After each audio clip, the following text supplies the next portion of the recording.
বাংলাদেশে 1432 বাংলা নতুন বর্ষ এক ভিন্ন মাত্রায় আয়োজিত হচ্ছে, উদযাপিত হচ্ছে। এখানে একটা বিশেষ মাহাত্ম্য যুক্ত হয়েছে, যেটা আমরা দারুণভাবে তুলে ধরব। 2025 সালে বাংলা নববর্ষ কতটা তাৎপর্য বহন করে এবং বাংলাদেশের অন্তর্বর্তীকালীন সরকারের প্রধান উপদেষ্টা প্রফেসর মোহাম্মদ ইউনূস বাংলাদেশে আদতে এই নববর্ষকে এক অনন্য উচ্চতায় নিয়ে গেছে, সেটা আপনারা জানলে পুরোপুরি অবাক হয়ে যাবেন। বিশ্বাস করেন তিনি তার সেই সংস্কৃতি চর্চা করবেন। এটা কেন আগে হয়নি সেটা আমাদের একটা লজ্জার ব্যাপার। এটা এবার যা হয়েছে সেটাকে অভিনন্দন জানাই এবং এটাকে আরো স্বতঃস্ফূর্তভাবে আরো অনেক বাড়িয়ে নিতে হবে। দেখুন, এতদিন প্রায় দীর্ঘ 15 থেকে 16 বছর স্বৈরাচার মাফিয়া ইসলাম বিদ্বেষী শেখ হাসিনার আমলে নববর্ষকে তারা একটি ঢাল হিসেবে ব্যবহার করত। তাদের এই নববর্ষ ছিল একমাত্র বাঙালি কালচারকে ভুলস্বীত করে ভারতীয় কালচার তথা হিন্দুয়ানি একটা কালচারকে অনুপ্রবেশ করানো।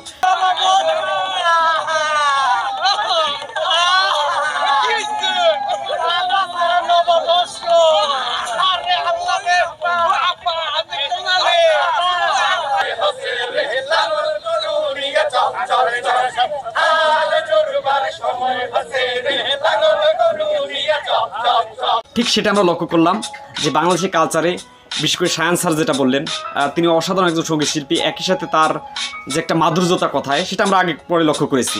এখন আমরা খেয়াল করব যে এই যে মেটাফরিক অর্থে এতদিন তারা আমাদেরকে নববর্ষের নামে কী গেলাতো।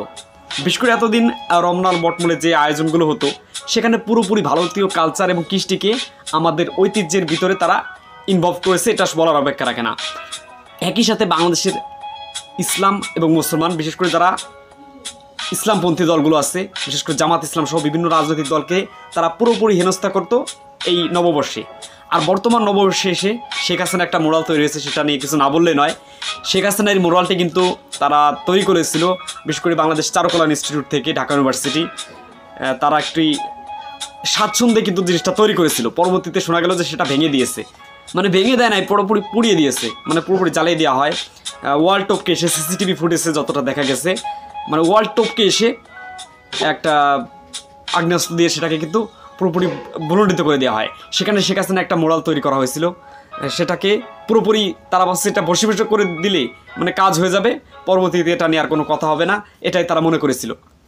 কিন্তু যেটা দেখা গেল আমাদের এই সোমবার 1432 সালের প্রথম যে নববর্ষের প্রথম দিনটিতে আমরা দারুণ একটা কিন্তু মোরাল বা স্ট্যাচু বলবো, শেখ হাসিনা একটা স্ট্যাচু, যেখানে তার রাক্ষসী যে মনোভাবটা সেটা ফুটিয়ে তোলার চেষ্টা করেছে বাংলাদেশ চারুকলা অনুষদ, ঢাকা ইউনিভার্সিটি।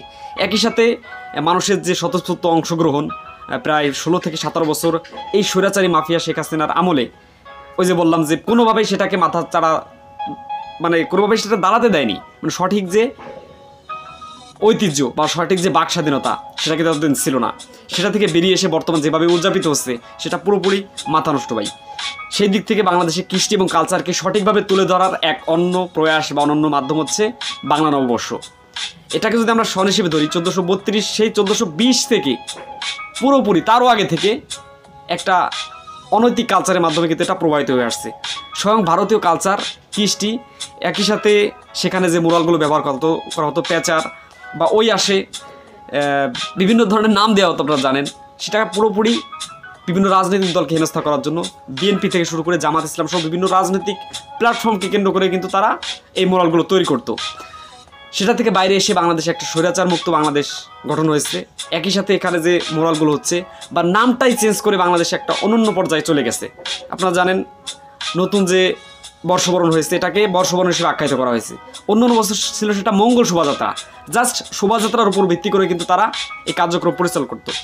এক কথা হচ্ছে প্রফেসর মোহাম্মদ ইউনূসের সরকার যে বাণী দিয়েছে বা তার যে বক্তব্য বিবৃতি সেটা অনন্য অসাধারণ। প্রত্যেক ধর্মের মানুষের একটা সম্মিলিত উদ্যোগ বা প্রয়াস হচ্ছে বাংলা নববর্ষ, যেটা আসলে এই ধরনের বাংলা নববর্ষের জন্য মানুষ প্রায় দীর্ঘদিন ধরে অপেক্ষায় ছিল। এখানে একমাত্র ইসলামকে ছোট করে কিন্তু তারা প্রত্যেকটা নববর্ষ উদযাপন করতো। আপনারা জানেন যে 2013 সালের মে মাসে বা তার আগের সময় থেকে যে একটা গণজাগরণ হয়েছিল বিশেষ করে শাহবাগ এবং বিভিন্ন স্থানে, আপনারা জানেন, সেই দিক থেকে পুরোপুরি তারা একটা মৌলবাদী যে একটা চক্রান্ত, মানে এই ধরনের কথার মাধ্যমে তারা বাংলাদেশের স্বাধীনতা, সার্বভৌমত্ব, আঞ্চলিক অখণ্ডতাকে হেন্ন করে একটা অন্য ধরনের কৃষ্টি কালচারকে এদেশে বহমান করতে চেয়েছিল।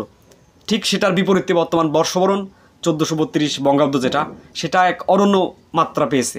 এখানে উপদেষ্টা মোস্তফা সরোয়ার ফারুক অবশ্য উপস্থিত ছিল, তার কথাগুলো যথেষ্ট ভালো লেগেছে, কিন্তু তাকে নিয়ে উপদেষ্টা মন্ত্রণালয়ে যথেষ্ট বিতর্ক আছে।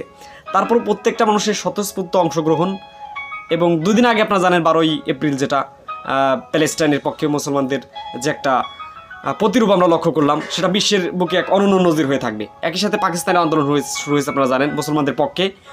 ঠিক তার 2 দিন পরে কিন্তু আমরা একটা বর্ষবরণ উদযাপন করলাম, যেটা বাংলাদেশের ইতিহাসে এক অনন্য মাইলফলক। আর একটা জিনিস না বললে নয়, সেটা হচ্ছে এই যে বর্ষবরণ, এই বর্ষবরণকে বিভিন্নভাবে তারা পুঁজি করে রাজনৈতিক আশ্রয় গ্রহণ করত, এবং রাজনৈতিক প্ল্যাটফর্মে কিন্তু এই নববর্ষকে তারা উদযাপন করত।